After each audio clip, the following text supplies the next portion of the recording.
গরুর মাংস খেতে খেতে বিরক্ত হয়ে গেলে এই রেসিপিটা ট্রাই করতে পারেন। আমাদের বাসার সবার তো অনেক বেশি পছন্দ এই লইট্টা শুটকি ভুনাটা।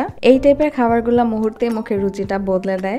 শুধু তাই না, বৃষ্টি বাদলের দিনে অসুখ বিসুখে বা মুড সুইং হলে খেতে ইচ্ছা না করলে এই ধরনের খাবারগুলো বা ভর্তা ভাত খেতে আমরা অনেক বেশি পছন্দ করি। এছাড়াও আমরা বোনরা যখন একসাথে হই তখন তো আমাদের এই টাইপের খাবার বা ভর্তা ভাত তো লাগবেই লাগবে। প্রথমে আমি লইট্টা শুটকিগুলোকে ছোট ছোট টুকরো করে কেটে নিয়েছি।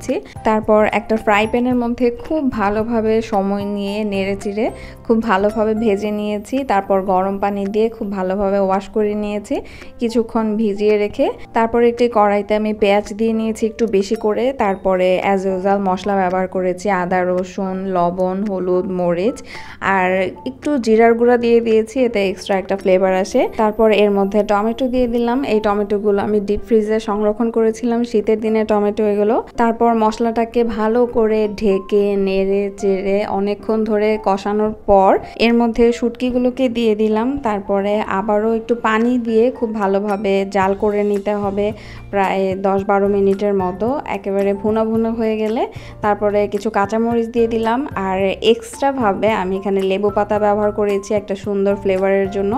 আমি আমার আম্মুকে দেখেছি যে অনেক তরকারিতেই আম্মু লেবু পাতাটা ব্যবহার করে।